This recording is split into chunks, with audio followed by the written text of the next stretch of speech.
మన శిలువ ధ్యానములు ముగింపుకొచ్చున్నాయి. రేపటి దినము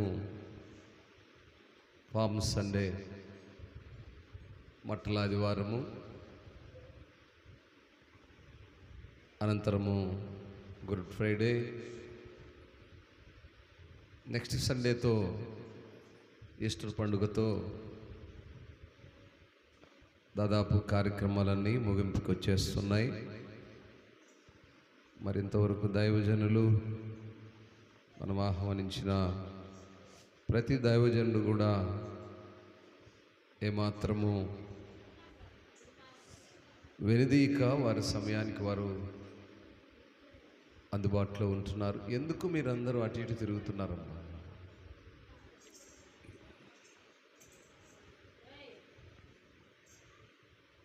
సరే, మంచిది.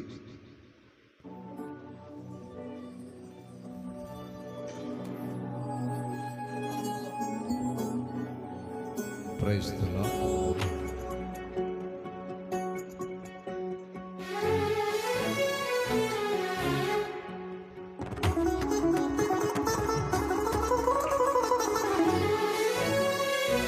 Praise the Lord. స్తోత్రం.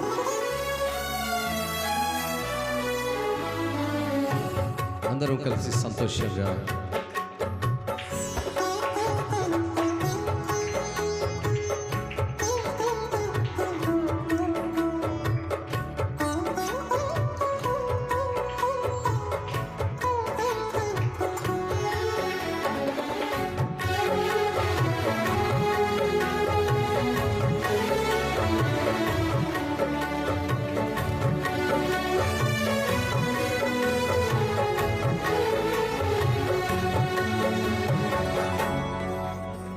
మదిలోన నీ రూపం, నీ దివ్య సంకల్పం ప్రతిఫలింపజేయున్నడు.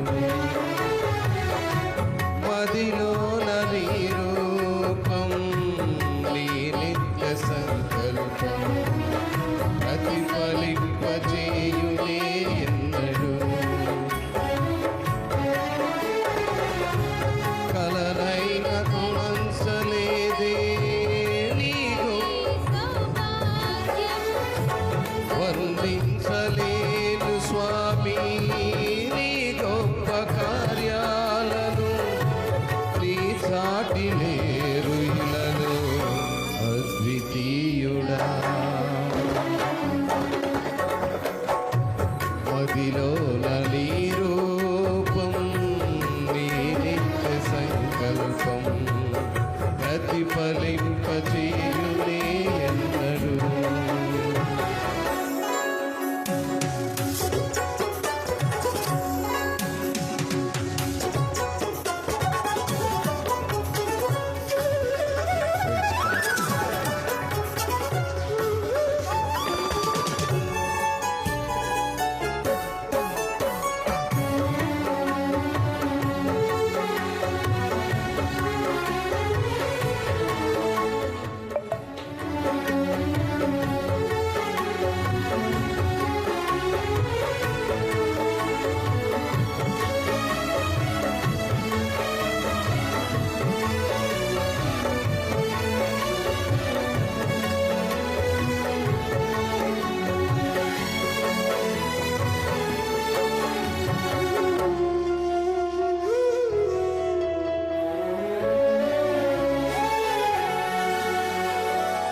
ప్రతి గెలుపు బాటలోన చైతన్య స్ఫూర్తి నీవై నడిపించుచున్న నేర్పరి.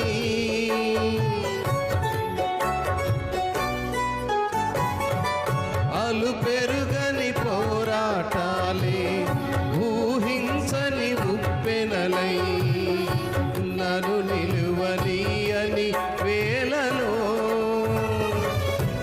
హృదయాల కొలువైయున్న ఇశ్రాయేలు దైవమా, జయమిచ్చి నడిపించితివే నీ ఖ్యాతికై. తుడిచి నేస్తం ఇలలో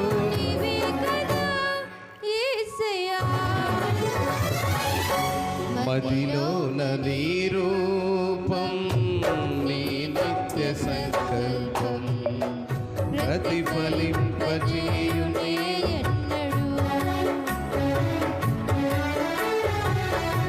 మదిలోన నీ రూపం నీ నిత్య సంకల్పం ప్రతిఫలింపజేయునే ఎన్నడూ.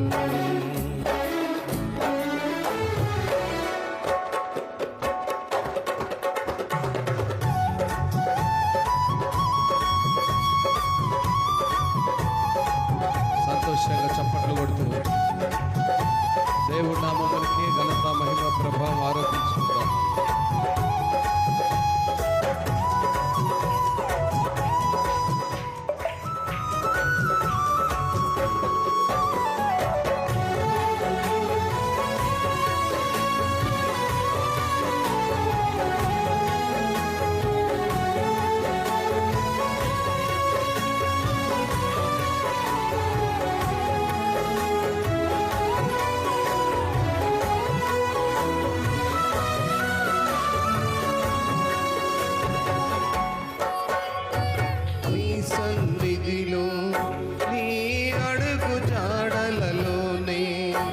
సంకల్ప దీక్షతో సాగెదా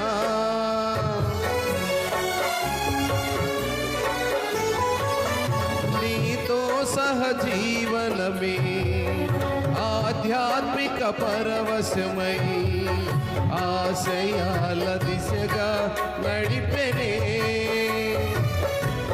ఆ నిత్య ఆదరణే అన్నిటిలో నెమ్మదినిచ్చి నా భారమంతా తీర్చి నా సేద తీర్చితివి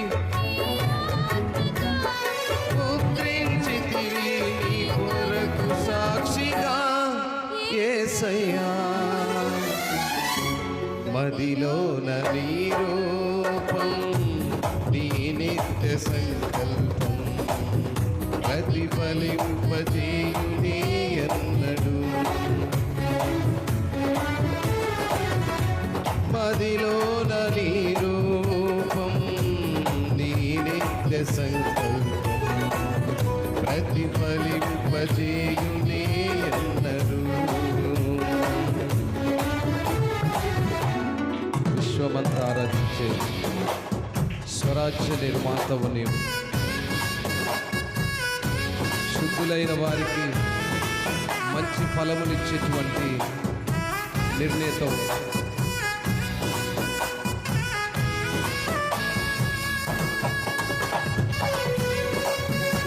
సంతోషంగా ప్రైజ్ గాడ్ ప్రైజ్ గాడ్.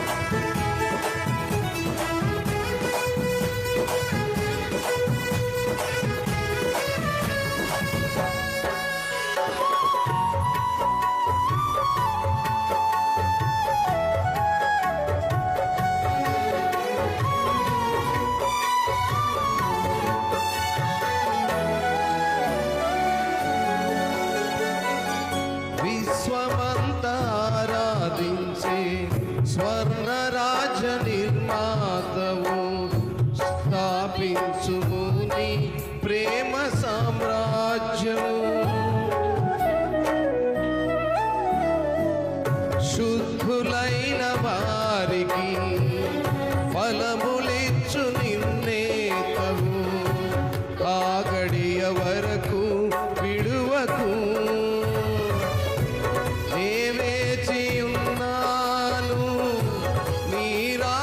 కోసమే శ్రేష్టమైన స్వాస్థ్యము కోసం సిద్ధపరచుమా నా ఊహలలో ఆశల సౌధం ఇలలో నీవేనయ్యా యేసయ్యా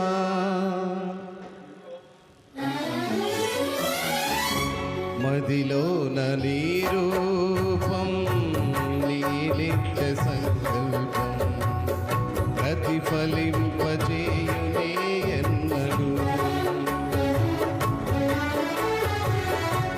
మదిలోన నీ రూపం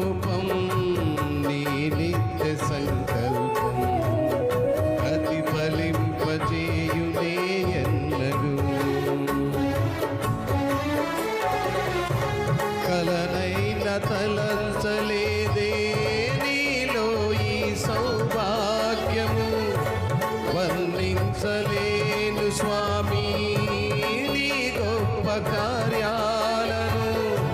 నీ చాటి లేరు ఇలలో అద్వితీయుడా, మదిలోన నీ రూపం, నీ నిత్య సంకల్పం.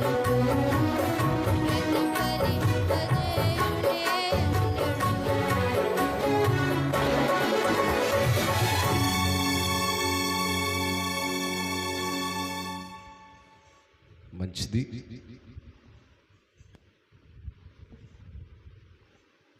దేవుని సన్నిధానంలో ఎటకేలకు కష్టంగానో ఇష్టంగానో సంతోషంగానో కోపముగానో ఏ విధము చేతనైనా దినాలు అలా మన కోసం ఆకుండా వచ్చేసాయి. చక్కగా మరి ఆ మధ్య కాలాల్లో దేవుని సేవకులు మరి అనేక మంది చేత చక్కని వర్తమానాలు వింటూ మరి శిలువ ధ్యానాలు ముగింపులోనికి మనము సమీపమై ఉన్నాం. మరి ఈరోజు దేవుని వర్తమానం అందించడానికి ప్రేమతో మన మధ్యకు వచ్చినటువంటి దేవుని దాసులు మన ప్రియులు మరి ఈ సమయంలో దానియేలు రాజన్న మనకు వర్తమానాన్ని అందిస్తాడు. చిన్న ప్రార్థన చేసుకొని సమయాన్ని దేవుని దాసులకు అప్పగించుకుందాం. ప్రేమ స్వరూపి నీ ఘనమైన పాదాలు బట్టి స్తోత్రాలు అయా. ఈ సమయంలో నీ పక్షం నిలబడబోతున్నటువంటి నీ దాసుని మీరు జ్ఞాపకం చేసుకోండి. ఏమైతే విత్తుతున్నాడో ప్రభువా, విత్తు ప్రతి మాట తన మాటలు గాక తనలో మీరుండి మాట్లాడినప్పుడు నీ బిడ్డలు గ్రహిస్తారు. ఆ రీతిగా గ్రహించడానికి నీ బిడ్డలకు మంచి మనసును నీ దాసుని నూరంతల అభిషేకం తెత్తిపట్టి మీరే ఉండి మాట్లాడమని యేసయ్య ఘనమైన నామములో ప్రార్థించి ఈ సమయాన్ని నీ దాసులకు అప్పగిస్తున్నాము తండ్రి. ఆమేన్.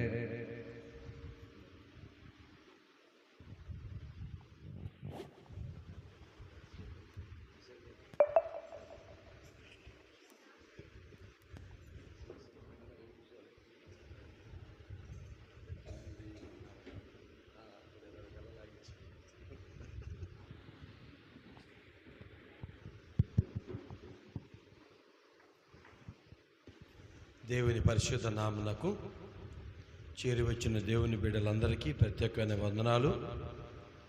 మమ్మల్ని ప్రేమతో ఆహ్వానించినటువంటి స్థానిక సంఘ కాపరి రెవరెండ్ డాక్టర్ ప్రసాద్ అన్న గారికి కూడా ప్రత్యేకమైన వందనాలు.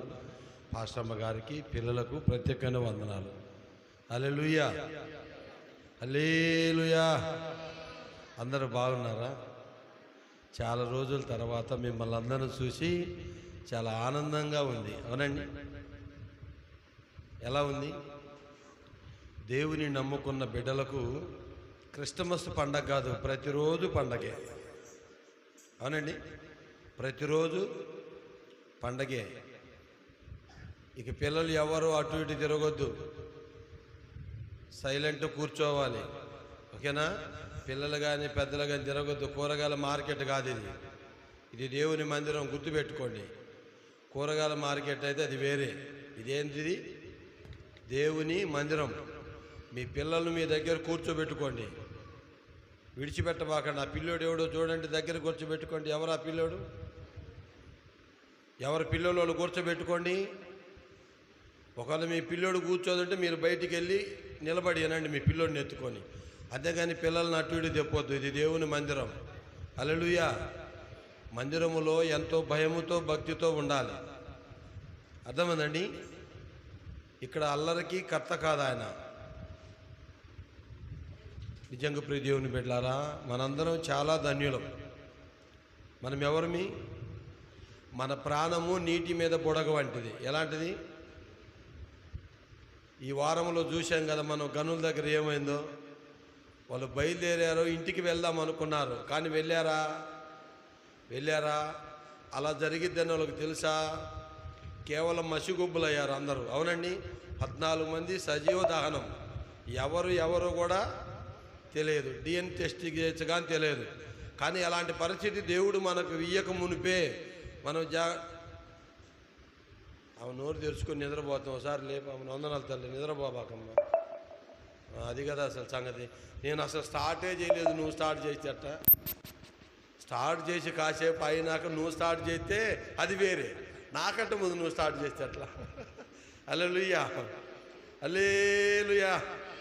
హల్లెలూయా అన్నారా, ఎల్లవయ్య అన్నారా? హల్లెలూయా అన్నారా? సరే, మంచిది, సంతోషం. ఉపవాస ప్రార్థనలు, లెంట్ దినాలు లేదా శిలువ ధ్యానాలు రేపు గురువారముతో అయిపోద్ది. వచ్చే గురువారముతో అయిపోద్ది. శుక్రవారము గుడ్ ఫ్రైడే, రేపు ఆదివారం మట్టల ఆదివారం. యేసయ్యను ఊరేగిస్తారు, ఓసన్న జయం, ఓసన్న జయం అంటారు. శుక్రవారం వచ్చేలేకి శిలవేయండి, శిలవేయండి అంటారు. ఆదివారం వచ్చేలేకి లెయ్యి, లెయ్యి అంటారు. ఆదివారం ఏమో జై, శుక్రవారం ఏమో ఎయ్యి, మరలా ఆదివారం ఏమో లెయ్యి, జై ఎయ్యి లెయ్యి అయిపోయా. ఏంటి, ఎవరికి అర్థం కాలేదా? ఆదివారం ఏమో జై, శుక్రవారం ఏమో ఎయ్యి, మళ్ళీ ఆదివారం ఏమో లెయ్యి. అబ్బా, అయిపోయింది పండగ. అర్థమైందండి? 3 ముక్కల పండగ అయిపోయింది. శుక్రవారం మట్టలు పట్టుకొని ఏం చేస్తారు? ఆయన్ను ఊరేగిస్తారు, జయం జయం జయం అంటారు. శుక్రవారం వచ్చేలాకి ఏమంటారు? శిలువేయండి, శిలువేయండి, శిలువేయండి అంటారు. మళ్ళీ ఆదివారం వచ్చేలాగా అంటాడు, లేచినాడురా సమాధి. ఊరేగించింది ఇల్లే, శిలువేసింది ఇల్లే, లెయ్యమన్నది కూడా ఇల్లే. నీకు అర్థమైందండి? జై అన్నది ఎవరు? ఎయ్యి అన్నది ఎవరు? లెయ్యి అన్నది ఎవరు? ఈ ప్రజలే, బయట వాళ్ళు ఎవరు కాదు. అందుకే యేసు ప్రభు వారు శిలువ మోసుకొని వెళ్తున్నప్పుడు అక్కడికి కొంతమంది స్త్రీలు వచ్చి ఏడుస్తూ ఉన్నప్పుడు, అమ్మలారా నా కోసం ఏడవకండి, మీకోసం, మీ పిల్లల కోసం ఏడవ. ఏమన్నాడు? నా కోసం మీరు ఏడవాల్సిన అవసరం లేదు. ఎందుకంటే పిలాతు దగ్గరికి వాళ్ళ భార్య ఉత్తరం పంపించి ఆ నీతిమంతుని జోలికి నువ్వు వెళ్ళొద్దని ఉత్తరం పంపించినప్పుడు పిలాతు నీళ్ళు తీసుకొని ఈ పాపము నా మీదికి, నా పిల్లల మీదికి రాకుండాగా కానీ చేతులు కడుక్కుంటే అక్కడ ఉన్న ప్రజలందరూ కలిసి ఈ పాపము మా మీదికి, మా పిల్లల మీదికి వచ్చునుగాక అన్నారు. ఈయనేమో చేతులు కడుక్కున్నాడు, ఈ పాపము మా మీదికి, మా పిల్లల మీదకి రాకుండాను గాక. అక్కడున్న ప్రజలు ఏమన్నారు? ఈ పాపము మా మీదికి, మా పిల్లల మీదికి వచ్చునుగాక అన్నారు. అందుకు యేసుప్రభు అన్నాడు, నా కోసం మీరు ఏడవాల్సిన అవసరం లేదమ్మా, మీ పిల్లల మీద, మీ మీద ద్వాసాలు, నేరాలు, అపరాధాలు ఉన్నాయి కాబట్టి వాళ్ళ కోసం మీరు ఏడవండి అని చెప్పాడు. పిల్లల మీద ఏమున్నాయి? అటు కాదు చూసేది, నాకెళ్ళి చూడండి. అటు చూడబాకండి మీరు, మీ అందరు నాకెళ్ళి చూడాలి. చెప్పేది ఎవరు అమ్మా? చెప్పేది ఎవరు? ఎవరికెళ్ళి చూడాలా? మరి పక్కకి ఎందుకు చూస్తారు? చెప్పే వాళ్ళకి వెళ్ళి వినేవాళ్ళు చూడాలి, అప్పుడే మీకు అర్థమైంది. అర్థమైందా? చూపు పక్కకి వెళ్తే డేంజర్ జరిగింది. సామెతల గ్రంథము 4:25 మీరు మధ్యలో ఎందుకో సబ్జెక్టు వేరేది, నా సమయాన్ని వేస్ట్ చేయొద్దు మీరు. సామెతల గ్రంథము 4:25 నీ కన్నులు ఇటువటు చూడక సరిగ్గాను, నీ కనురెప్పలు నీ ముందర చూటిగాను. మీరు అటు ఇటు చూడకూడదు, సరిగ్గా నా ముందే చూడాలా. మీ ఇష్టానుసారంగా చూస్తే కుదరదు. ఇటు చూడాలా, అటు చూడకూడదు, ఇటు చూడకూడదు. సరిగ్గా ఎవరిని చూడాలా? ఇక్కడ ఎవరైతే దైవజనులు వర్తమానం చెబుతున్నారో ఆ దైవజనుడికి వెళ్ళే మీరు చూడాలి. నేను కాదు, నా స్థానంలో ఏ దైవజనుడు వచ్చినా విశ్వాసులు ఎవరికి వెళ్ళి చూడాలి అంటే దైవజనుడికి వెళ్ళి చూడాలా. అటు ఇటు చూడకూడదు. ఏం చూడకూడదు? అటు ఇటు చూసేది ఎవరంటే సైతాన్. యోబు మీద ఫిర్యాదు చేయటానికి దేవుడైన యెహోవా అడుగుతాడు, నువ్వు ఎక్కడి నుంచి వచ్చావా అంటే నేను భూమి మీద నుంచి వచ్చంటే, భూమి మీద నీ పని ఏమిటంటే అటు ఇటు తిరగటమే నా పని అన్నది సైతాన్. ఏంటంట? ఏంది? ఎవరు బలకట్లే? అటు ఇటు తిరిగేది ఎవరు? ఇప్పుడు మనం ఎవరిమి? దేవుని బిడ్డల మనందరం ఎవరిమి? అటు ఇటు తిరిగేది ఎవరు? దయచేసి మీరందరూ దేవుని బిడ్డలు కాబట్టి అటు ఇటు తిరగబాకండి. యోబు గ్రంథము 1వ అధ్యాయము 7వ వచనం. యోబు గ్రంథము 1వ అధ్యాయము 7వ వచనం. ఎక్కడ నుండి వచ్చిటివని అడుగగా అపవాది భూమి మీద ఇటు అటు తిరుగులాడుచు అందులో అదేంటి అసలు సంగతి. మనం అటు ఇటు తిరగకూడదు. తిరిగే వాళ్ళు ఎవరు అంటే సైతాన సంబంధులు. మనం ఎవరి సంబంధము? దేవుని సంబంధం. మనం ఎవరి సంబంధం? దేవుని సంబంధం కనుక మనం అటు ఇటు తిరగకూడదు, అటు ఇటు చూడకూడదు. సరిగ్గా చూడాలి. ఎలా చూడాలి?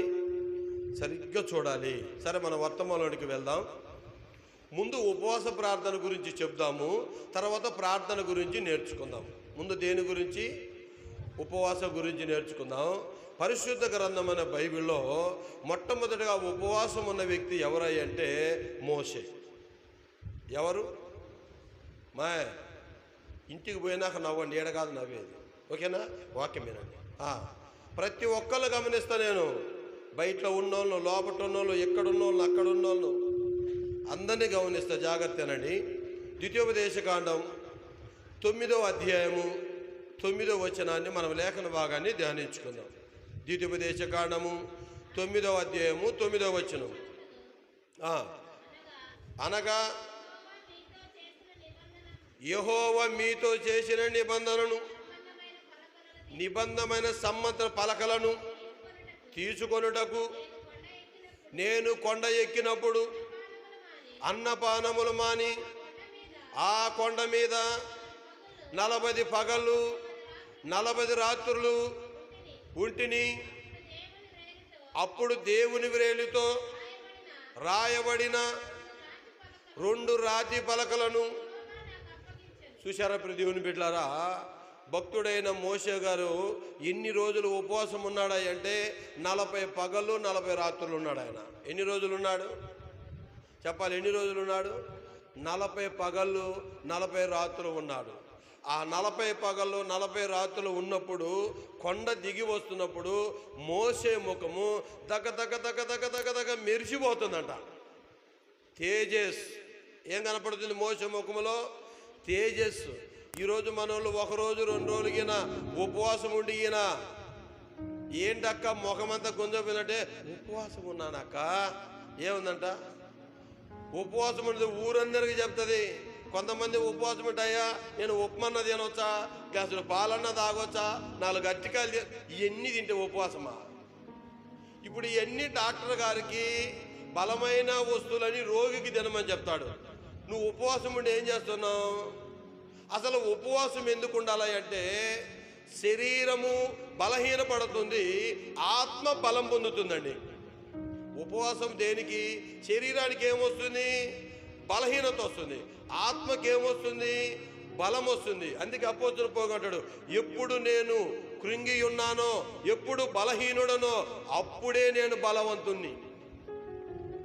కీర్తన గ్రంథము 109వ సంకీర్తన 24వ వచనాన్ని మనం లేఖన భాగాన్ని ధ్యానించుకుందాం. కీర్తన గ్రంథం 109వ సంకీర్తన 24వ వచనం. ఉపవాసము చేత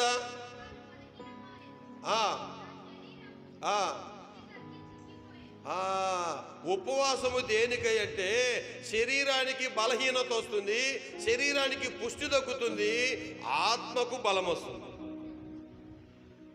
చాలామంది అనుకుంటున్నారు తింటేనే బ్రతుకుతాము, తినకుంటే చచ్చిపోతామంటారు. ఏంటండి? తింటేనే బ్రతుకుతాము, తినకుంటే చనిపోతామంట. మోసే ఎన్ని రోజులు తినలేదు? 40 రాత్రులు తినలేదు, 40 పగలు తినలేరు. ఈరోజు కొన్ని కుటుంబాలలో చూస్తే 1 రోజు తినకుంటే భూకంపాలు సృష్టిస్తారు ఆ ఇంట్లో. అవునండి? అవునా? వారి కడుపే వారి దేవుడు. వారికి దేవుడు అవసరంలే, కడుపు నిండితే చాలండి. వెనకున్నోళ్ళు తిన్నా, ముందున్నోళ్ళు తినకపోయినా, ఎవరు తినకపోయినా వాళ్ళు తింటే చాలు.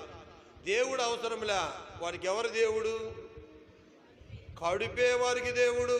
ఫిలిప్పీలు రాసిన పత్రిక 3వ అధ్యాయము 19వ వచనం. ఫిలిప్పీయులు రాసిన పత్రిక 3వ అధ్యాయము 19వ వచనం చూడండి.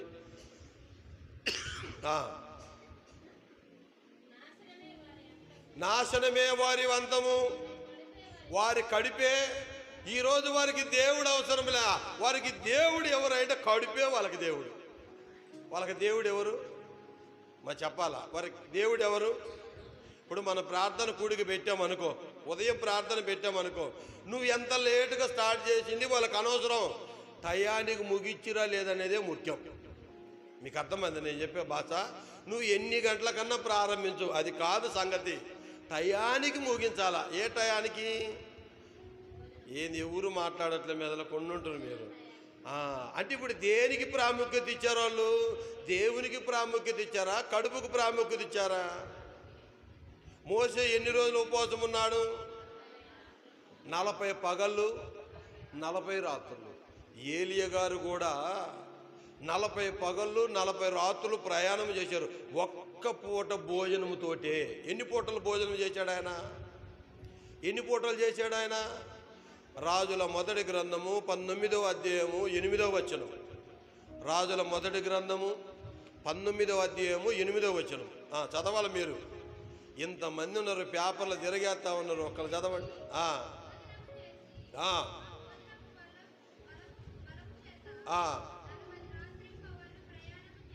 అదేంటి ఆశీర్వాదం. ఒక్క పూట ఆయన భోజనం చేసింది. ఎన్ని పూటలు? ఈరోజు 3 పూటలలో ఒక్క పూట తినకపోతే నాయన ఇక చూసుకో ఆ కుటుంబంలో ఏమున్నా ఉన్నది. ఈయన ఎన్ని పూటలు భోజనం చేశాడండి? ఒక్క పూటే. ఎన్ని పూటలు? ఎన్ని దినాలు ప్రయాణం చేశాడు? 40 దినాలు. ఎన్ని దినాలు? మోసే ఎన్ని దినాలు ఉన్నాడు? ఎన్ని రోజులు ఉపవాసం ఉన్నాడు ఆయన? మంచినీళ్ళు తాగలేదు, అన్నం తినలేదు. ఏలియా ఎన్ని రోజులు ప్రయాణం చేశాడు? ఎన్ని పూటలు భోజనం చేశాడు? కొత్త నిబంధనలోని కొత్త మరల మనం మత్తయి సువార్త 4వ అధ్యాయము 1-2 వచనాలను మనం లేఖన భాగాన్ని ధ్యానించుకున్నాం. మత్తయి సువార్త 4వ అధ్యాయము 1వ వచనం 2వ వచనం. అప్పుడు యేసు అపవాది చేత శోధింపబడుటకు ఆత్మ వలన అరణ్యమునకు కొనుపోబడను. 40 దినములు 40 రాత్రులు ఉపవాసం ఉండిన పిమ్మట ఆయన ఆకలి కొనగా ఆ శోధకుడు ఆయన యొద్దకు వచ్చి, నీవు దేవుని కుమారుడివైతే ఈ రాళ్ళు రొట్టెలు చేసుకొని తినమని. చాలు ప్రియ దేవుని బిడ్డలారా, ఉపవాసం ఉన్నప్పుడు ఎవరు కూడా ఉద్యోగాలకు వెళ్ళకూడదు, ఉపవాసం ఉన్నప్పుడు పనులకు వెళ్ళకూడదు, ఉపవాసం ఉన్నప్పుడు వ్యాపారాలకి వెళ్ళకూడదు, ఉపవాసం ఉన్నప్పుడు ప్రయాణాలు చేయకూడదు. కారణం ఏంటంటే సైతాన్ వస్తుంది. యేసు ప్రభు దగ్గరికే వచ్చింది. ఎవరి దగ్గరికి వచ్చింది? ఉద్యోగాలకు వెళ్ళకూడదు ఉపవాసం ఉన్నప్పుడు. ఒకవేళ నువ్వు ఉద్యోగానికి వెళ్ళాలనుకుంటే ఉపవాసం ఉండవాక. కారణం ఏంటంటే దేవుని ఆత్మ ఎక్కడ ఉంటుందో దుష్టుడు కూడా అక్కడే ఉంటాడు. యేసు ప్రభు దగ్గరకు వచ్చి సైతాన్ అంటుంది, నువ్వు నిజంగా దేవుని కుమారుడు అయితే రాళ్ళన్నీ రొట్టెలు చేసుకొని తినమన్నది. వెంటనే యేసయ్య చెప్పిన సమాధానము, సైతానా, మనుషుడు రొట్టె వలన కాదు కానీ దేవుని మాట వలన బ్రతుకును. దేనివల్ల? కొంతమంది తింటేనే బ్రతుకుతాం, లేకుంటే బ్రతకమనుకుంటారు. నువ్వు తిన్నా తినకపోయినా దేవుని వాక్యాన్ని ఇంటే బ్రతుకుతావు. నువ్వు ఏమింటే? దేవుని వాక్యాన్ని ఇంటే ఏం చేస్తావు? నీ వాక్యము నన్ను బ్రతికించుతున్నది, బాధల్లో నాకు నెమ్మది కలిగిస్తుంది. బాధల్లో కలిగించేది ఏంటిది? నెమ్మది. వాక్యమే. నిన్ను బ్రతికించేది ఏంటిది? వాక్యమే. నిన్ను నడిపించేది ఏంటిది? వాక్యమే. కీర్తన గ్రంథము 119వ సంకీర్తన 50వ వచనం. కీర్తన గ్రంథం 119వ సంకీర్తన 50వ వచనం. నీ వాక్యము నన్ను బ్రతికించుచున్నది, నా బాధల్లో ఇదే నాకు నెమ్మది. నెమ్మది ఏమిటంటే దేవుని వాక్యమే. బ్రతికించేది ఏమిటంటే దేవుని వాక్యమే. నడిపించేది ఏమిటంటే దేవుని వాక్యమే. వాక్యం నువ్వు కలిగి ఉంటే చాలండి, నువ్వు బ్రతికిపోతావు. వాక్యము కలిగి ఉంటే నువ్వు బ్రతుకుతావు. అర్థమైందండి? ఈరోజు వాక్యం ఎక్కడుంటున్నాయంటే బీరోల మీద, ఫ్రిడ్జుల మీద, కూలర్ మీద, గోడల మీద, తలుపుల మీద, కిటికీల మీద, బైబిల్ అట్టల మీద ఉంటుంది, కానీ హృదయములో ఉండట్లే. అసలు ఉండాల్సింది ఎక్కడ అంటే నీ హృదయములో ఉండాల వాక్యం. యేసయ్య అడిగింది ఏమిటంటే, మందిరం వేరే, సంఘం వేరే. మందిరము మనుషుల చేత కట్టబడుతుంది, సంఘము దేవుని చేత కట్టబడుతుంది. ఇది గుర్తుపెట్టుకోండి మీరు. ఈ మందిరాన్ని ఎవరు కట్టారా అంటే మనుషులు కట్టారు. సంఘాన్ని కట్టేది ఎవరై అంటే దేవుడే. అర్థమైందండి? మా అయ్య రేకులు తెచ్చిండు, మా అయ్య సిమెంట్ తెచ్చిండు, మా అయ్య రాళ్ళు తెచ్చిండు, మా అయ్య మార్బల్ తెచ్చిండు, మా అయ్య కిటికీలు. ఇది అయ్యల చేత కట్టబడింది, సంఘం ఆ అయ్య చేత కట్టబడింది. అర్థమైందండి? ఈ అయ్యలతో ఏం కట్టబడింది? మందిరం కట్టబడింది. సంఘం ఎవరితో కట్టబడింది? దేవునితో. తన స్వరక్తం ఇచ్చి సంపాదించిన తన సంఘాన్ని కాయటకు ఇక్కడ దైవజనులను దేవుడు పెట్టాడు. ఏం కాయటానికి? సంఘాన్ని కాయటానికి. మనందరం బయటికి వెళ్ళిపోతే ఇది మందిరమే, మనందరం లోపలికి వచ్చిన ఇది సంఘం. ఇది గుర్తుపెట్టుకోండి. సంఘము దేవునిది, మందిరము మనుషులది. ఈనాడు చాలామంది పెద్ద కొత్త బిషపులు, డాక్టర్లు, రెవరెండు, ఫాదర్లు, 22 తలదిన్లు అందరూ అంటారు, నా సంఘానికి 2 లక్షలు, నా సంఘం వారిది కాదండి, సంఘము దేవునిది. ఎవరిది? ఎవ్వరు రక్తాన్ని కార్చాల సంఘం కోసం? యేసయ్య ఒక్కడే రక్తాన్ని కార్చాడు. ఎవరు కార్చాడు? ఎవరు కార్చాడు? అపోస్తుల కార్యములు చూడండి ప్రియ దేవుని బిడ్డలారా. అపోస్తుల కార్యములు 28వ అధ్యాయము 20వ వచనం చూడండి. 28, 20 చూడండి అమ్మా. లేకపోతే 28, 20 చూడు. తన స్వరక్తం ఇచ్చి సంపాదించిన తన సంఘమును కాయుటకు అని ఉంటుంది చూడమ్మా. చదువు.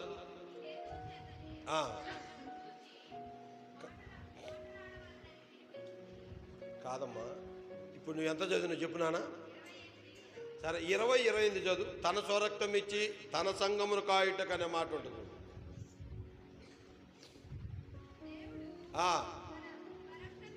దేవుడు తన స్వరక్తం ఇచ్చి తన సంఘమును కాయుటకు. అది ఈ సంఘాన్ని కాయటానికి దేవుడు ఎవరికి అప్పగించాడంటే రెవరెండ్ డాక్టర్ ప్రసాద్ గారికి అప్పచెప్పాడండి దేవుడు ఈ సంఘాన్ని కాయటానికి. ఏ సంఘాన్ని? ఏ సంఘాన్ని? ఈ సంఘాన్ని కాయటానికి మీరందరూ పని వాళ్ళు, ఆయన తోటమాలి. అర్థమైందండి? ఎవరి పని వాళ్ళు చేయాలా? ఏం చేయాలా? ఎవరి పని వాళ్ళు. ఎందుకు ఇక్కడ పెట్టాడంటే సంఘాన్ని కాసేదానికి. దేన్ని కాసేదానికి చెప్పాలా? ఇప్పుడు గొర్రెల కాపరి ఉంటాడు, బర్రెల కాపరి ఉంటాడు. ఈనాడు మీరు జాగ్రత్తగా. గొర్రెల కాపరి, బర్రెల కాపరి. బర్రెల కాపరి ఎక్కడ ఉంటాడు చెప్పాలా? బర్రెల కాపరి ఎక్కడ ఉంటాడు అమ్మా? వెనకుంటాడు. గొర్రెల కాపరి ఎక్కడ ఉంటాడు? ముందుంటాడు. ఎందుకు ఈ బర్రెలకు వెనకుంటాడంటే అవి మోద్దగానే కదలవు, మొయ్యకుంటుంది కదలవు. కర్ర తీసుకొని మోదాలు అటను. ఏటను? గొర్రెలు మోదాల్సిన అవసరం లే. కాపరి ముందు పోతుంటే ఏం చేస్తాయి గొర్రెలు? మరి ఇప్పుడు మీరు ఎవరులాగో నన్ను అడగబాకండి, మీకు వందనాలు చెబుతా, మీరే తేల్చుకోండి. బర్రెల కాపరి ఎక్కడ ఉంటాడు? ఏం చెప్పరు. బర్రెల కాపరి ఎక్కడ ఉంటాడు? గొర్రెల కాపరి ఎక్కడ ఉంటాడు? ఇద్దరు కాపర్లే, కానీ ఒకడు ముందుంటాడు, ఒకటి అనుకుంటాడు. ఎందుకు ఈడు అనుకుండేది? వాటిని మోత్తగానే కదలవు, మొయ్యకుంటే. మరి ఇప్పుడు మీరు నాకు అర్థం కాదు, మీకు వందనాలు, మీరు తేల్చుకోండి, నన్ను అడగబాకండి, మీరు నన్ను అడగొద్దు, ఓకేనా? మీరు ఏ కాపర్లు? గొర్రెల కాపర్లా? మీరు తేల్చుకోండి. ఇంకొక మాట చెప్తా ఏనండి. ఒక గొర్రె ఒక గుంటలో పడింది అనుకో, నన్ను రక్షించండి, నన్ను రక్షించండి, నన్ను రక్షించండి అని అరుస్తూ ఉంటుంది. ఒక పంది బురదలో ఉందనుకో, బురదలో నుంచి దీటి అరుస్తుంటుంది అది. మీకు అర్థమైందా? ఇప్పుడు పంది బురదలో నుంచి ఏం చేస్తుంది? అది అరుతుంటుంది. కానీ గొర్రె ఎక్కడ పడితే అరుతుంటుంది, మరలా దాని దగ్గరికి వెళ్తుందా? మీరే తేల్చుకోండి, నన్ను అడగబాకండి. ఇంకా నన్ను ఏం అడగొద్దు మీరు, నేను ఉపమానాలు మీకు చెప్తాను అంతే. అర్థమైందండి? మీరు దాంట్లో నుంచి తీస్తే ఏడుతున్నారా, లేకుండా నన్ను రక్షించమని ఏడుతున్నారా? అయితే పర్వాలే, వందనాలు, ఓకేనా? ఇప్పటికి ఎంతమంది చెప్పా ఉపవాసాల గురించి? 3 గురించి చెప్పా. ఎంతమంది? మొదటిగా ఎవరున్నారు? మోషే ఉన్నాడు. రెండోది ఎవరున్నారు? ఏలియా ఉన్నాడు. మూడోది ఎవరున్నారు? యేసుక్రీస్తు ఉన్నారండి. మీరు మర్చిపోతే ఎట్టా? ఎవరున్నారు? ఎన్ని రోజులు ఉన్నాడు ఆయన? 40 పగళ్ళు 40 రాత్రున్నాడు. ఉపవాసం ఉన్న వాళ్ళు ఏం చేయకూడదు? బజార్లో తిరగకూడదు. ఉపవాసం ఉన్న ఏం చేయకూడదు? ముచ్చట్లు పెట్టుకోకూడదు. చక్కగా దేవుని మందిరానికి వచ్చి ప్రార్థనలో గడపాలా. ఉపవాసం ఉన్న వాళ్ళు ఏం చేయాలా? ప్రార్థనలో గడపాలా. నిజంగా మనం చేసే భక్తి ఎలాంటిది అంటే, ఈ లోక మాలిన్యం మనకు అంటకుండా తిరగటమే భక్తి అండి. అంటించుకొని తిరిగేది భక్తి కాదు, అంటకుండా తిరిగేదే భక్తి. ఇప్పుడు మనం ఎవరిమి? యేసయ్య భక్తులం. మనం ఎవరిమి చెప్పాలా? మనం ఎవరిమి? అయితే మనం అంటించుకోవాలనా, అంటించుకోకుండా ఉండాలనా? మన నిజమైన భక్తి ఎప్పుడు తెలుస్తుందంటే పెళ్ళిళ్ళు తెలుస్తుందండి. అది అస్సలైన భక్తి పెళ్ళిళ్ళు తెలుస్తుంది. అవునా? ఎక్కడ తెలుస్తుంది? ఇంకా బకిడి తీసుకొని ఆమె పరిగెత్తను, ఈమె చల్లను, అప్పుడు మొఖాలాయి లేకపోతే పేడ బొమ్మలు అన్నట్టుకుంటుంది. అసలు ఏమేనా ఏమో కాదా, మందిరానికి వచ్చింది ఏమేనా అనిపిస్తుంది. ఎప్పుడు? అది అసలు సంగతి. యాకోబు రాసిన పత్రిక 1వ అధ్యాయము 27వ వచనం. యాకోబు రాసిన పత్రిక 1వ అధ్యాయము 27వ వచనం. తండ్రి అయిన దేవుని ఎదుట పవిత్రమును నిష్కలంకమునైన భక్తి ఏదనగా, దిక్కులేని పిల్లలను, విధవరాలను వారి ఇబ్బందులలో పరామర్శించుటయు, ఇకలోక మాలిన్యము తనకంటకుండా తన్ను తాను కాపాడుకొనుటయే భక్తి. అది ఏమంటకుండా? ఇకలోక మాలిన్యము. చెప్పాలా? ఏమంటకుండా? మరి మీరు అంటకుండా ఉంటుర్రా, అంటించుకుంటుర్రా? మీరు అంటించుకుంటూ కాకుండా ఇతరులు కూడా అంటిస్తుండ్రు. అర్థమైందండి? మీరు అంటించుకుంటుంది కాకుండా ఏం చేస్తుండ్రు? ఇతరులు కూడా అంటిస్తుండ్రు. అర్థమైందా? మీరు తిరిగేది కాకుండా ఇతరులు కూడా తిప్పుతున్నారు. అసలు భక్తి అంటే ఏమిటంటే, నువ్వు నిజంగా ఈరోజు ఉపవాసం ఉంటే, నువ్వు ఉపవాసం ఉన్న రోజు నీ భోజనం ఎంతైతే ఉందో అది ఇతరులకు పెట్టాలండి. బైబిల్ చెప్పే మాట, నేను చెప్పే మాట కాదు. అర్థమైందండి? మనం ఉపవాసం ఉన్న రోజు ఎంత ఖర్చు అవుతుందో అవి ఇతరులకు పెట్టాలా. అసలు నిజమైన భక్తి ఏంది? దిక్కులేని పిల్లలను, విధవరాలను వారి ఇబ్బందులలో పరామర్శించుట. ఏం చేయుట? ఎవరిని పరామర్శించాలా? ఇబ్బందులో ఉన్న వారిని. ఎవరిని? ఇంకొకటేంది? తనకు అంటకుండా కాపాడుకోవాలా. ఏమంటకుండా? మాలిన్యము. ఏంటిది? లోక సంప్రదాయాలు మనం అంటించుకోకూడదు. లోకానికి మనం వేరే జీవించాలి. యేసయ్య అన్నాడు కదా, నేను లోకమును జయించి ఉన్నాను, లోకమును జయించిన విజయము విశ్వాసము అన్నాడు. యోహాను రాసిన 1వ పత్రిక 5వ అధ్యాయము 4-5 వచనాలు చూడండి. యోహాను రాసిన 1వ పత్రిక 5వ అధ్యాయము 4వ వచనం, 5వ వచనం. లోకమును జయించుదురు, లోకమును జయించిన విజయమే అది. నువ్వు విశ్వాసి వెంట నువ్వేం చేయాలంటే లోకాన్ని జయించాలి.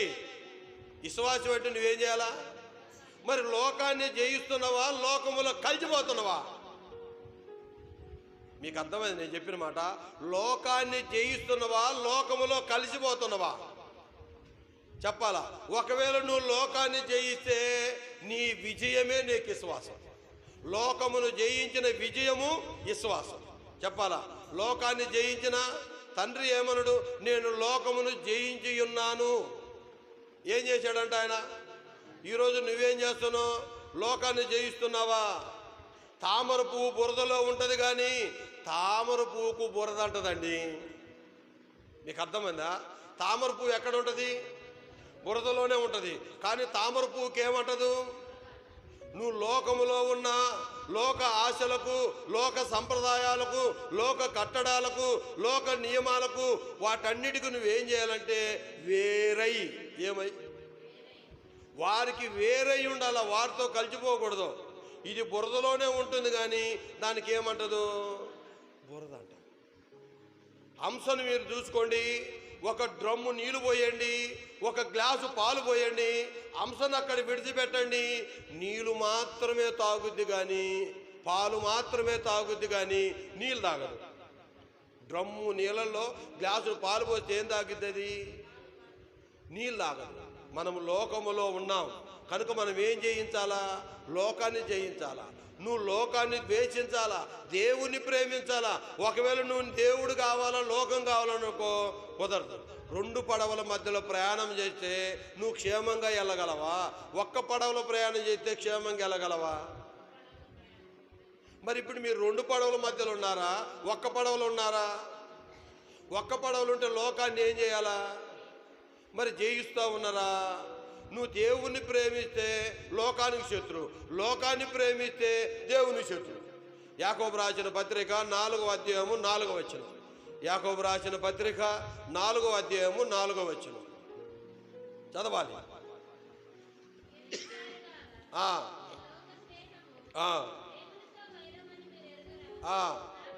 కాబట్టి ఎవడు ఈ లోకముతో స్నేహము చేయగోరును?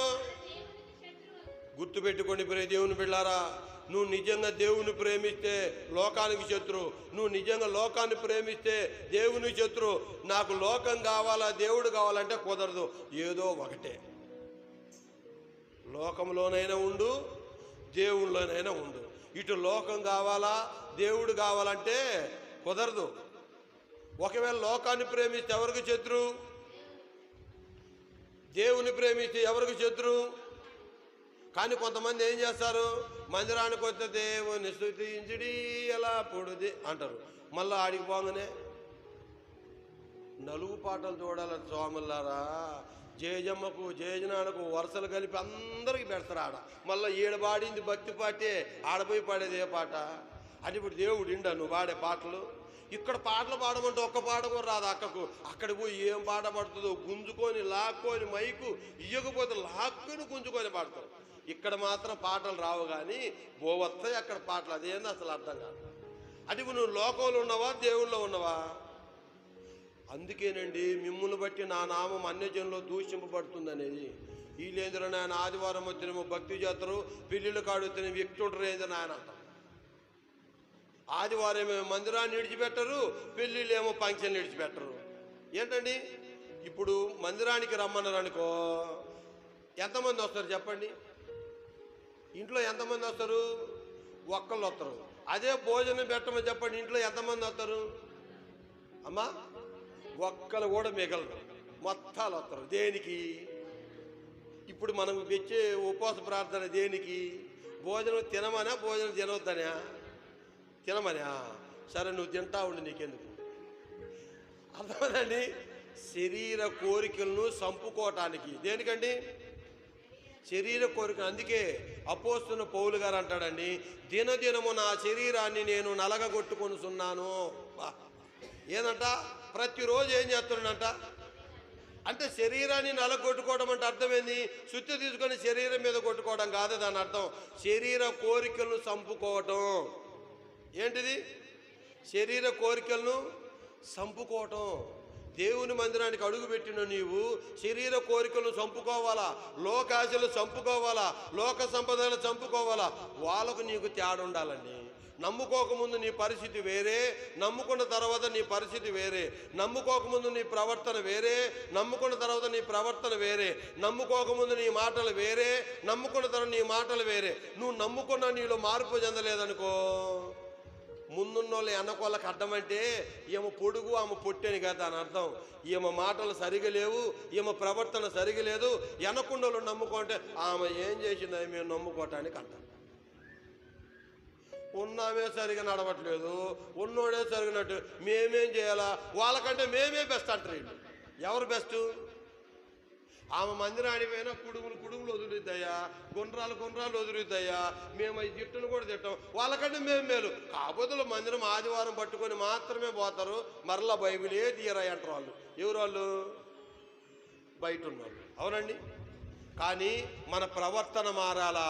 ఏం మారాలా? ప్రవర్తన మారాలా, చూపు మారాలా, నడవడిక మారాలా, పద్ధతి మారాలా, ఆలోచన మారాలా, ఉద్దేశాలు మారాలా. అసలు ఉపవాసం దేనికి? శరీరము బలహీనపడుతుంది, ఆత్మ బలం పొందుతుంది. ఇప్పుడు మన ప్రార్థనలోనికి వద్దాం. ఇప్పటి వరకు ఉపవాసం గురించి చెప్పాం కదా. హన్న అనే ఒక స్త్రీ, హన్న కాదు హన్న, ఎవరేమా? సమూయేలు తల్లి అన్న కాదు, ఏమ అన్న. ప్రవక్త వేరు, ప్రవక్తి వేరు. ప్రవక్త అప్పుడప్పుడు సిపిఎం పార్టీలో కానీ ఎక్కడన్నా సభల్లో కానీ మాట్లాడేటప్పుడు మన మధ్యలో ఉన్న వక్త గారు మాట్లాడతారు అని అంటారు. వక్త అంటే ఎవరు? మాట్లాడేవాడిని వక్త అంటారు. ఏమంటారు? మాట్లాడేవాడిని వక్త అంటారు. ప్రవక్త అంటే దేవుని తరపున మాట్లాడేవాడు అని అర్థం. నీకు అర్థమైందా? మాట్లాడేవాడిని ఏమంటాడు? వక్త. దేవుని తరపున మాట్లాడేవాడిని ఏమంటాడు? ప్రవక్త. దేవుని తరపున మాట్లాడే స్త్రీని ఏమంటారు? ప్రవక్తి. ఎవరేమా? ప్రవక్తి. మీరు ప్రవక్తిలాగా మారాలండి. మీ బిడ్డలు ప్రవక్తిలాగా తయారు చేయాలా. 7 సంవత్సరాలు మాత్రమే పెనిమిటితో కాపురం చేసినామా? ఎన్ని సంవత్సరాలు? 84 సంవత్సరాలు విధవరాలు అయ్యుండి దేవాలయమును ఎడవక ఉపవాస ప్రార్థనలతో రేయి మొగలు గడుపుచుండెను.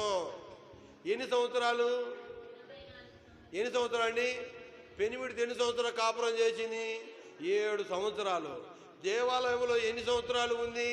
84 సంవత్సరం. ఏమి విడిచిపెట్టలేదామా? మనోళ్ళు పరిచయం చేయమంటే ఇంకా అసలు కనపడి కూడా కనపడరు. మేమే కడకాలనా, మేమే ఓడవాలనా, మేమే అర్థమైందండి. నిజంగా ఒక దైవజనుడుగా గుండె మీద చేసుకొని చెప్తున్నా, 96, 97 10th క్లాస్ అయిపోయింది నాది. వాస్తవంగా నాకు బైబిల్ చదవను కూడా రాదు. ఒక దైవ సన్నిధిలో నిలబడి చెప్తున్నా, 10th క్లాస్ వరకు బైబిల్ చదవను కూడా రాదు నాకు. 98లో ఐటీ చేశాను. ఒక 2 సంవత్సరాలు బెంగళూరులో ఉన్నాను. ఆ తర్వాత హైదరాబాద్కి వెళ్ళాను. 3 సంవత్సరాలు బైబిల్ ట్రైనింగ్ చేశాను, బ్యాచిలర్ ఆఫ్ ద థియాలజీ. 3 సంవత్సరాలు బైబిల్ చేసిన తర్వాత ఒక సంఘం కడుతున్నారు అక్కడ. ఆ సంఘం కడుతున్నప్పుడు దైవజనుడి దగ్గరికి వెళ్ళి ఒక పర్మిషన్ తీసుకున్నాను నేను.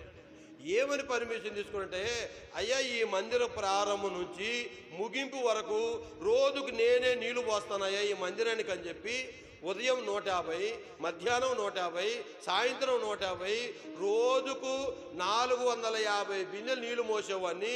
అటు ట్రైనింగ్ విడిచిపెట్టలేదు, ఇటు మందిరాన్ని విడిచిపెట్టలేదు. 7 నెలలు అలాగ చేశానండి. ఎన్ని నెలలు? మందిర ప్రతిష్ఠ జరుగుతుంటే మరలా దైవజన్ దగ్గరికి ఇచ్చాను. ఏందయ్యా మరలా వచ్చావు? ఏమీ లేదు పాస్టర్ గారు, మరలా ఒక కోరిక. ఏంటిది? ఈరోజు భోజనాలు జరుగుతున్నాయి కదా, ఎవరు ఆ ప్లేట్లు కడగొద్దయ్యా, స్టీల్ ప్లేట్లు. ఎంతమంది వచ్చినా ప్లేట్లన్నీ నేనే కడుగుతానయ్యా, అది నా ఆశ అన్న. ఏం ఆశ? ఈరోజు పెత్తనాలు చేయడానికి వస్తారు కానీ పని చేసేదానికి ఎవరు వస్తారండి?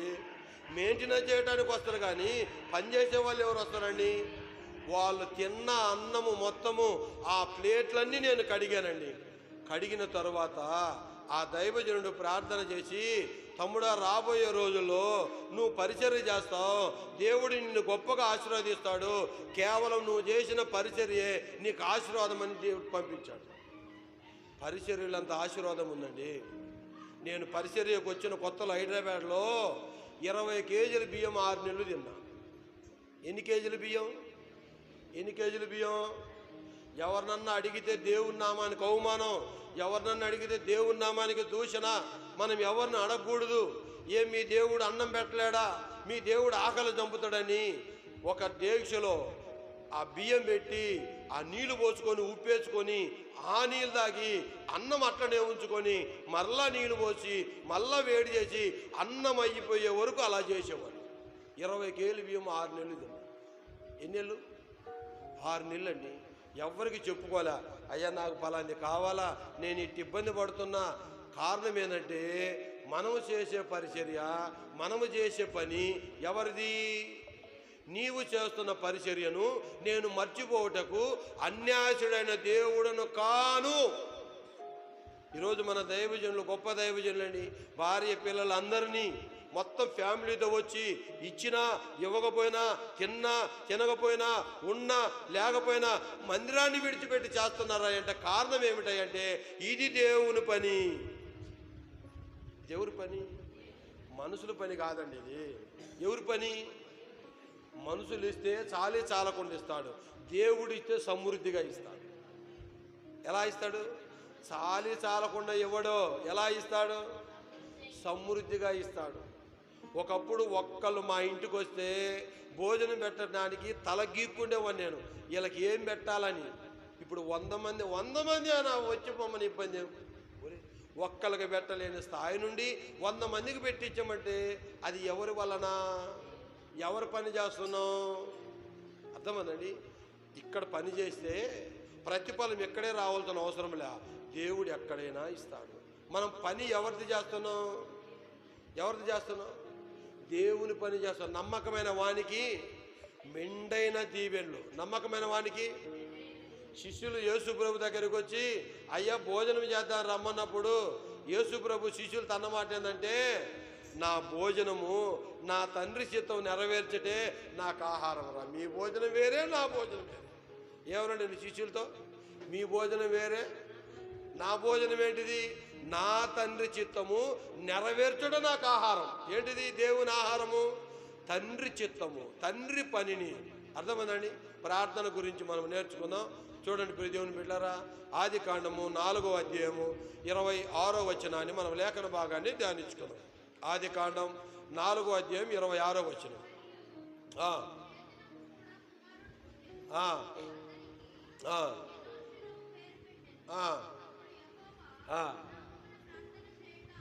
అది ప్రార్థన ఎప్పుడు ప్రారంభమైందంటే సేతు కుమారుడైన ఎనోషును ద్వారా ప్రార్థన ప్రారంభమాయను.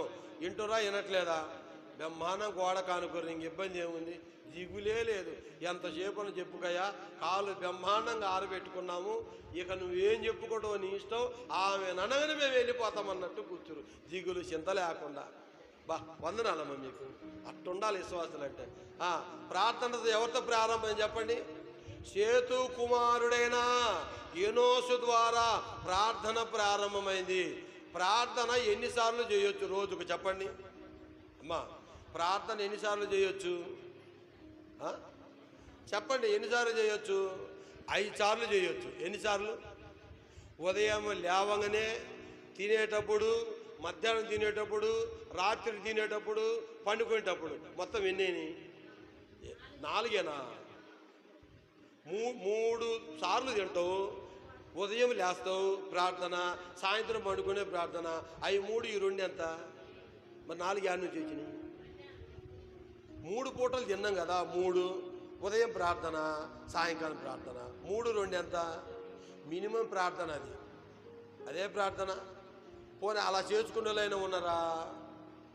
కొంతమంది తినేటప్పుడు ప్రార్థన చేస్తారు, దేవా నీకు స్తోత్రం, మాకు ఆత్రమయ్యా. స్తోత్రం ఎవరికి చెప్పాలా? స్తోత్రం ఎవరికి? ఆత్రం ఎవరి? మీకేనా? అబ్బా ఎంత మంచి వాళ్ళు.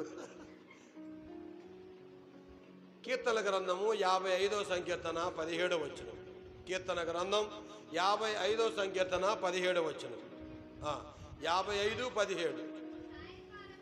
సాయంకాలమున, ఉదయమున, మధ్యాహ్నమున. అది ఉదయము ప్రార్థన చేయాలా, మధ్యాహ్నం ప్రార్థన చేయాలా, సాయంత్రం ప్రార్థన చేయాలా? ఎప్పుడెప్పుడు చేయాలా? ఉదయం చేయాలా, మధ్యాహ్నం చేయాలా, సాయంత్రం చేయాలా? కొంతమంది మధ్యాహ్నం సందు దొరికితే నిద్రపోతారు. ఏం చేస్తారండి? ఈనాల మధ్యాహ్నం ఏం చేస్తారు? నిద్రపోవటం తప్పు కాదు. మధ్యాహ్నం పాడు చేసే రోగాలు కొన్ని ఉన్నాయి, గుర్తుపెట్టుకోండి. ఏంటంట? ప్రార్థన చేసుకొని పండుకోండి, ఇబ్బంది లేదు. మధ్యాహ్నం పాడు చేయి రోగాలు. ఎప్పుడు పాడు చేసేయి? కీర్తన గ్రంథం 91వ సంకీర్తన 6వ వచనం. కీర్తన గ్రంథం ఉపవాసం గురించి అయిపోయింది, ఇప్పుడు ప్రార్థన గురించి నేను చెప్పేది. ఈ 2 అంశాలు చెప్పేసి నేను ముగిచ్చేస్తాను నాకు ఇచ్చిన సమయం. చీకటిలో సంచరించు తెగులుకైనను, మధ్యాహ్నమందు పాడు చేయి రోగముకైనను. అది మధ్యాహ్నం పాడు చేసే రోగాలు కొన్ని ఉన్నాయి కనుక ఆ రోగం పారిన పడకుండా ఉంటే ప్రార్థన చేసి పండుగ తల్లులారా. ఏం చేసి పండుకోవాలా? మధ్యాహ్నం చేసే ఏమున్నాయి? కొన్ని రోగాలు. ఎన్ని రోగాలు? కొన్ని రోగాలు. ఎప్పుడెప్పుడు ప్రార్థన చేయాలా? ఉదయం ప్రార్థన చేయాలా, మధ్యాహ్నం ప్రార్థన చేయాలా, సాయంకాలం ప్రార్థన చేయాలా? దానియేలు గ్రంథము 6వ అధ్యాయము 10వ వచనం. దానియేలు గ్రంథం 6వ అధ్యాయము 10వ వచనం చూడండి. దానియేలు గ్రంథం 6వ అధ్యాయము 10వ వచనం. చదవమ్మా. అమ్మా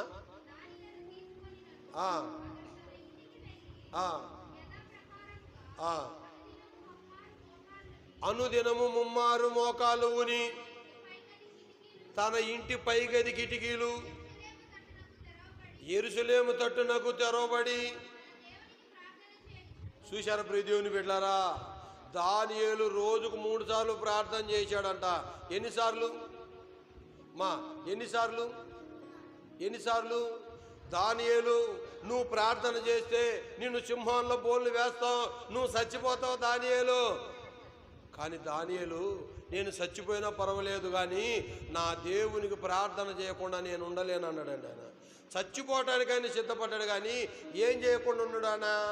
ప్రార్థన మాత్రం మానలేదు. క్రైస్తవుడికి ప్రార్థన ఊపిరి లాంటిది. ఊపిరి పోతే ప్రాణం పోతుంది. అర్థమైందండి? ఊపిరి పోతే ప్రాణం పోయితే ఉంటుందా? క్రైస్తవుడికి ప్రార్థన ఎలాంటిది? ఊపిరి లాంటిది. ఎన్నిసార్లు ప్రార్థన చేసేవాడు దానియేలు? ఎలాంటి పరిస్థితుల్లో ప్రార్థన చేసేవాడు? సింహం బోన్లో వేస్తామని కానీ ప్రార్థన చేశాడు. సింహం బోన్లో వేశారు. సింహాలు ఏమైనా చేశాయా? సావుకు మాత్రం భయపడలేదు. సావును లెక్క చేయలేదు. దానియేలు ఏం చేయలేదండి? సావును లెక్క చేయలేదు. ఎన్నిసార్లు ప్రార్థన చేసేవాడు? 3 సార్లు. ఎన్నిసార్లు? కీర్తన గ్రంథము 119వ సంకీర్తన 164వ వచనాన్ని మనం లేఖన భాగాన్ని ధ్యానించుకున్నాం. కీర్తన గ్రంథం 119వ సంకీర్తన 164వ వచనం. 119, 164. నీ న్యాయ విధులను బట్టి దినమునకు 7 మార్లు. ఎన్నిసార్లు ప్రార్థన చేసేవాడంటే 7 సార్లు అండి. ఎన్నిసార్లు? రాజండి ఆయన. అసలు సమయం ఉంటుందా? అసలు రెస్ట్ ఉంటుందా? అసలు తీరిక ఉంటుందా? ఆయనను ఎన్నిసార్లు ప్రార్థన చేసేవాడు? రోజుకి ఎన్నిసార్లు దేవుని స్తుతించేవాడు? 7 సార్లు అండి. ఎన్నిసార్లు? కనీసం నువ్వు తినేటప్పుడైనా జ్ఞాపకం చేసుకో. ఈరోజు తిన్నన్నం అరుగుతున్నదా అంటే అది కేవలం ప్రభు కృపేనండి. ఆయన సెలవు లేకుండా నువ్వు భోజనం చేసి సంతోషించలేవు. గుర్తుపెట్టుకో, అరుగుతున్నదంటే అది ప్రభు కృపే. జీర్ణశక్తి అవుతున్నది ప్రభు కృపే. ఈరోజు మీరు డాక్టర్ దగ్గరికి వెళ్ళండి, అయ్యా తిన్నన్నం అరగట్లేదయ్యా, హాస్పిటల్కి వెళ్తున్నారు. అయ్యా ఆకలి కాకుండా దానికి టాబ్లెట్లు అయ్యా, డాక్టర్ దగ్గరికి వెళ్తున్నారు. నువ్వు 3 పూటలు కదా 4 పూటలు 4 కంచాలు తింటున్నావు. ప్రార్థన చేసి దానికి ఏమైంది నీకు? అర్థమైందండి? ప్రసంగి గ్రంథము 2వ అధ్యాయము 25వ వచనం.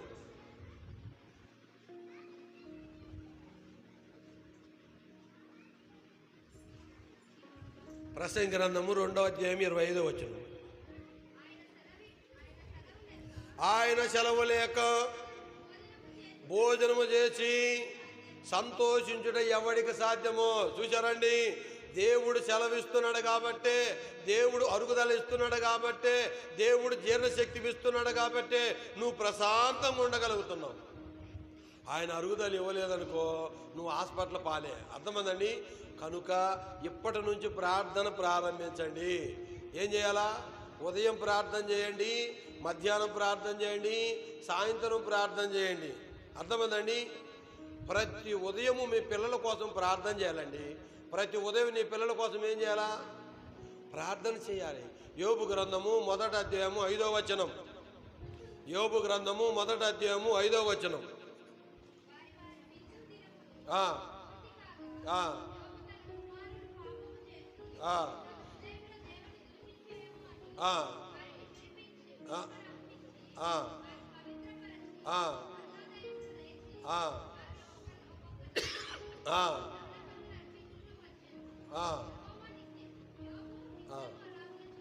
అది ఒకరోజు కాదు, 2 రోజులు కాదు, సంవత్సరం కాదు, 5 సంవత్సరం కాదు. యోబు బ్రతికినంత కాలం పిల్లల కోసం ప్రార్థన చేసేవాడు. ఈరోజు పిల్లల కోసం ప్రార్థన చేసే తల్లులుంటే నిజంగా బిడ్డలు చాలా ఆశీర్వాదము. బిడ్డల కోసం ప్రార్థన చేసే తండ్రి ఉంటే నిజంగా బిడ్డలకు ఆశీర్వాదం. నీ బిడ్డలు ఆశీర్వదించబడాలి అంటే, నీ బిడ్డలు మీరు దీవించబడాలి అంటే నీ 2 చేతులు ఎత్తి శపించడం కాదు వాళ్ళని, నీ 2 చేతులు ఎత్తి వాళ్ళని దీవించండి. ఏం చేయాలి? పిల్లలను దీవించండి, శపించబాకండి. తల్లులు ప్రార్థన చేయాలా, తండ్రులు ప్రార్థన చేయాలా. ఈనాడు తల్లులు ఏం చేయాలి? నువ్వు మందిరాన్ని పోతావు, నువ్వు చెయ్యి అంటారు. ఇక్కడ ప్రార్థన చేసింది యోబు భార్య. యోబు చేశాడు. మరి ఈరోజు తండ్రులు చేస్తున్నారా? చేయట్లే. ఇక్కడ తండ్రి చేశాడు, గుర్తుపెట్టుకోవాలి. తల్లి కాదు ఇక్కడ చేసింది. తండ్రి చేశాడా, తల్లి చేసిందా? తండ్రి చేశాడు. అయితే తల్లికి చూద్దాము. విలాప వాక్యాలు 2వ అధ్యాయము 19వ వచనం. విలాప వాక్యాలు 2వ అధ్యాయము 19వ వచనం చూడండి. 2:19 ఇర్మియా పక్కనే ఉంటుంది చూడండి. నీవు లేచి రేయి మొదటి జామున మొరబెట్టుము, నీళ్లు కుమ్మరించినట్లు ప్రభు సన్నిధిని నీ హృదయమును కుమ్మరించుము. నీ పసిపిల్లల ప్రాణం కొరకు నీ చేతులను ఆయన తట్టు. ఎందుకు చేతులు పైకెత్తాలంటే వాడి నట్టు దిగంటని కాదు. నట్టు పోతే బోల్ట్ ఎప్పుడైనా ఊడిపోద్ది. మీకు అర్థమైందా? నట్టు పోతే అన్న మెకానిక్ బాగా తెలుసు, నేను బండి నడుతా నాకు బాగా తెలుసు. నట్టు పోయిందనుకో ఏం పోద్ది? అందుకే మీ నట్టు దిగంటారు మీరు. అంటే బోల్ట్ ఎప్పుడైనా పోద్ది. జాగ్రత్తగా నట్లు తెంచబాకండి, నట్టుగానే ఉంచండి. అర్థమైందండి? ఏం దిగ? ఎవరు మాట్లాడు? ఏం దిగ? తెంచబాకండి. మీకు వందనాలు చెప్తా, ప్రార్థన చేయమ్మా, నీకు వందనాలు చెప్తా. నట్టు తెంచొద్దు మీరు. అవునండి, ఏం తెంచొద్దు అమ్మా. పిల్లలు బాగా చెబుతారు, ఎన్నిసార్లు తెంచింది వాళ్ళ అమ్మ నట్లు. నాకు అర్థమైందండి? తండ్రి ఏం చేయాలా? ప్రార్థన చేయాలా. తల్లి ఏం చేయాలా? ఇంకొక విషయం చెప్పి ముగిచ్చేస్తాను. ఈరోజు ఆడవాళ్ళు ఎక్కువ వస్తున్నారు, మగవాళ్ళు తక్కువ. కారణం ఏంటంటే పేతురు రాసిన మొదటి పత్రిక 3వ అధ్యాయము 2వ వచనం. పేతురు రాసిన మొదటి పత్రిక 3వ అధ్యాయం 2వ వచనం. ఈ మాట చెప్పి క్లోజ్ చేస్తాను నేను.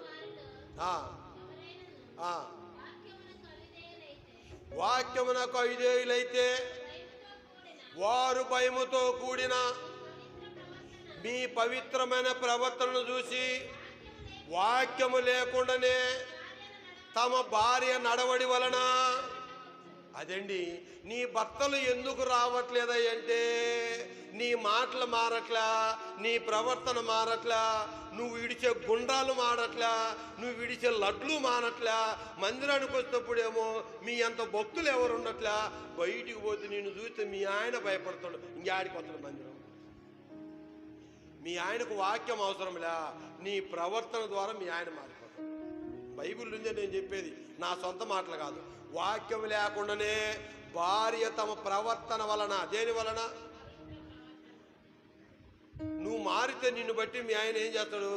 ఈజీగా ముందు చర్చికి పోసిన నీ సంగతి తేల్చాను వస్తావు. నీ మనసంతా ఆయన మీద ఉండదు. ఏడే ఆడుతుంది వాక్యం మీద. నువ్వు ఎన్ని సంవత్సరాలు మందిరానికి వచ్చిన ఉపయోగం ఏముంది? నీ మాట మారలా, నీ బుద్ధి మారలా, నీ చూపు మారలా, నీ గుణం మారలా, నీ ప్రవర్తన మారలా, నీ ఆలోచన మారలా. స్వాతంత్రం వచ్చే ఏం చేయటానికి ఎన్ని? ఎందుకంటే ఎన్ని? ప్రవర్తన మారాలా. అప్పుడు ఆటోమేటిక్గా భర్త ఏం చేస్తాడు? వాక్యం లేకుండానే. వాక్యముతోనా వాక్యం లేకుండానా? వాక్యం లేకుండా భర్త ఏమవుతాడు? మరి ఈరోజు భర్త మారలే కారణం ఎవరు? మేమే అనాలా? ఎవరు చెప్పండి? గట్టిగానే దా కూరుకున్నాడు. ఎవరు? గట్టిగానండి. ఎవరు? ఈనిపడట నా గట్టిగానండి, గట్టిగానండి. ఎవరు? మీ భర్తలు మారపడ కారణం ఎవరు? వందనాలమ్మా. ఉపవాసం ఎంతమంది ఉన్నారు? మోషే, ఏలియా, యేసు. ప్రార్థన ఎన్నిసార్లు చేయాలా? ఉదయము, మధ్యాహ్నము, సాయంత్రం. దానియేలు ఎన్నిసార్లు ఉన్నాడు? 3 సార్లు ఉన్నాడు. దావీదు ఎన్నిసార్లు ఉన్నాడు? 7 మార్లు ఉన్నాడు. యోబు ఎవరి కోసం ప్రార్థన చేశాడు? స్త్రీ ఎప్పుడు లేయాలా? అది కనుక ప్రియ దేవుని బిడ్డలారా, దేవుడి మాటలు దీవించి ఆశీర్వదించును గాక. God bless you. Thank you. వందనాలు.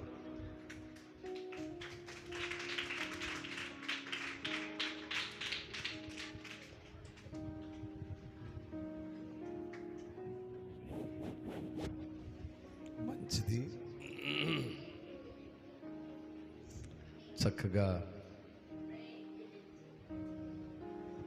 అనుదినము మనం జ్ఞాపకం చేసుకునే సంగతులు. ఎవరైనా ఏ సేవకుడైనా బుద్ధి జ్ఞానములే నేర్పిస్తాడండి.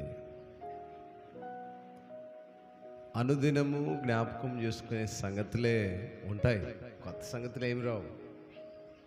అయితే మన జీవితాల్లో ఎంత మార్పులు కలిగినాయి, ఎలా ఉంటున్నాం అనేది ఇక మనం పరిశీలించుకోవడమే. మన దైనందిన జీవితంలో అనుదినము దేవుని సన్నిధికి నడుస్తూ పరిశుద్ధ స్త్రీల వలె కనపడుతున్న మనలో భక్తి జీవితం ఏ రీతిగా ఉందో, కుటుంబాలు ఏ రీతిగా మలచబడుతున్నాయో, మన యొక్క ఆత్మీయ స్థితి ఏంటో మన కుటుంబం నుంచి దేవుని సన్నిధిలో మోకరిల్లే సంఖ్యను బట్టి ఆధారపడి ఉంటుంది కదా. అన్న ఒక చక్కని ఉపమానం చెప్పాడు. ఏంటది? ప్రార్థనకైతే కుటుంబానికి ఒక్కళ్ళే వస్తారు, మరి ఏదైనా విందంటే కుటుంబం అంతా వస్తారు. నిన్న మా ఇంటి దగ్గర ఒక విందు జరిగింది, చిన్న విందు. అది మా అల్లుడు చిన్న కుటుంబ ప్రార్థన పెట్టుకున్నాడు. మా వీధిలో కుటుంబాలు వచ్చారు. చిన్న ప్రార్థన, ఫ్యామిలీ ప్యాక్. దేనికి? ప్రార్థనలు ఒక్కలే ఉన్నారు సుమా. ఎక్కడైనా ఇదే జరుగుతుంది. ప్రార్థనకు మాత్రము మొన్న కూడా మనము ఏదో 5 కేజీలు 10 కేజీలతో వచ్చిన వాళ్ళకు తిందామంట. ఎట్ట కుదురుతుంది అనేది 20 కేజీల రైస్ కడిగి. నిజమే, తినటం తప్పనట్లేదు నేను. అంటే మన ఆత్మీయ ప్రవర్తన, దేవుని సన్నిధికి నడిచే విధానము, దేవుని పిల్లలుగా ఉండే విధానము, సంఘ సహవాసములో కుటుంబాలుగా చేర్చబడాలి. విందులో చేర్చబడితే తప్పేం లేదు, మంచిదే. దానికి ఎంత ప్రాధాన్యత ఇస్తున్నాం అనేది ఇక్కడ సందర్భం. అంతేగాని తింటున్నారనేది కాదు. తినడానికి మనం చేసుకునేది. ఒక విందు సిద్ధపరిచామంటే ఎవరి కోసము? అందరూ వచ్చి భోంచేయాలని. కానీ ఉపమానం ఏంటి అంటే దానికి ఇచ్చిన ప్రాధాన్యత, ఆహారానికి ఇచ్చిన ప్రాధాన్యత దేవునికి ఎంత ఇస్తున్నాము అనే చిన్న సేవకుని యొక్క రోదన. సేవకులు రోధించేది దీని కొరకే, ఇంతకంటే ఏముంటుందండి? మంచిది. చాలా చక్కగా మరి దానియేల్ పాస్టర్ గారు చక్కని ఉపమానాలు, చక్కని సంగతులు అందించినందుకై సంఘపక్షంగా వారికి మరి నిండా వందనాలు తెలియజేస్తున్నాను. అలాగే అన్నకు కూడా వందనాలు. చాలా చక్కగా మంచి కీర్తనలు పాడారు. అలా పాడేటప్పుడు మా కృపన్నకు తోడైతే ఇంక బ్రహ్మాండంగా ఉంటుంది. పలక పగిలిపోవాలి సుమా. ఇంకా ఏసన్న పలక పగలగొట్టేదాకా పాడుతూనే ఉంటాడు. మంచిది. ఈ రీతిగా మరి నాటి కార్యక్రమము చక్కగా మంచి ఉపమానాల ద్వారా అందించబడింది. ప్రార్థన చేసుకొని సెలవు తీసుకుందాము. అనంతరము మన కొరకు అల్పాహారము సిద్ధపరిచారు, అందించబడుతుంది. బుధాల యేసురత్నం వారి యొక్క సతీమణి రానమ్మ, మరి ఏక్ నిరంజన్ జయంపాలెం జేపీ. వాడు ఇప్పుడు వరకు కనపడలే. ప్రారంభంలో చెప్పేవాడికి నేను, ఇంతవరకు కనపడలే. సరే, ఎట్టకేలకు మరి చక్కని పానీయాలు సిద్ధపరిచారు. వారి కుటుంబం కొరకు, ఆ రీతిగా సేవకుల కొరకు చిన్న ప్రార్థన చేసుకొని సెలవు తీసుకుందాం. ప్రేమ స్వరూపి, నీ పరిశుద్ధమైన పాదాలను బట్టి స్తోత్రాలు. ఈ రాత్రినైనా నీ దాసుని మేము నిలవబెట్టుకుని, నీ పిల్లలు ఎందులో కొదవగలిగి ఉన్నారో వినుట మటుకు విని గ్రహింపు లేని జీవితాలు, మార్పు లేని జీవితాలు నాయన సరిచేసుకోవడానికి నీ దాసునితో మీరు మాట్లాడిన ప్రతి మాటను వింట నీ బిడ్డల జీవితాల్లో కార్యాలు చేయండి నాయన. నీ సన్నిధికి వస్తున్నారు, వెళ్తున్నారంటే కేవలం వినుట వరకు మాత్రమే కాదు, కానీ కుటుంబాల్లో మార్పు కలిగి, జీవితాల్లో మార్పు కలిగి, భర్తలను బిడ్డలను మార్చుకున్నటువంటి తల్లులుగా, భార్యలను బిడ్డలను మార్చుకున్నటువంటి తండ్రులుగా ఉండటానికి విన్న ప్రతి ఉపదేశము ప్రభువా వారి జీవితాల్లో పనిచేయటకు సహాయం దయచేయండి. నీ దాసుని నాయన మీరు జ్ఞాపకం చేసుకోండి. ఆయా ప్రాంతంలో తిరుగుతూ పరిచర్యలో ఉంటుండగా ప్రభువా తను చేస్తున్న పరిచర్యకు మీరు సహాయం దయచేయండి. అన్నను బట్టి కూడా ప్రార్థిస్తున్నాము. నీ సన్నిధానికి నడిపించినందుకై స్తోత్రాలు. ఈ రీతిగా తండ్రి ఈనాటి ఈ యొక్క మరి శిలువ ధ్యానములు, ఉపవాస దిన కూడికల్లో నైనా మేము శ్రేష్టమైన మరి సందేశాలు వినుటకు మీరిచ్చిన మంచి సమయాన్ని బట్టి మీకే ఘనత, మహిమ, ప్రభావాలు ఆరోపిస్తూ యేసయ్య ఘనమైన నామములో ప్రార్థించి అడిగి వేడుకుంటున్నాము తండ్రి. త్రేక దేవుని కృపా కాపుదల చేరి వచ్చిన సంగమునకు, శ్రేష్టమైన వర్తమానం అందించినటువంటి తోటి దైవదాసులకును, సకల పరిశుద్ధులకును, ప్రత్యేకంగా ఈనాటి మరి చల్లని పానీయమును మరి తీసుకొచ్చినటువంటి సంఘప్రియులు మరి బుధాలేశ్వరత్నం గారి కుటుంబమునకును, మరి సంఘమునకును ఇప్పుడు ఎల్లప్పుడు సదాకాలము ఆయన కృపతోడై నడిపించునుగాక. ఆమేన్.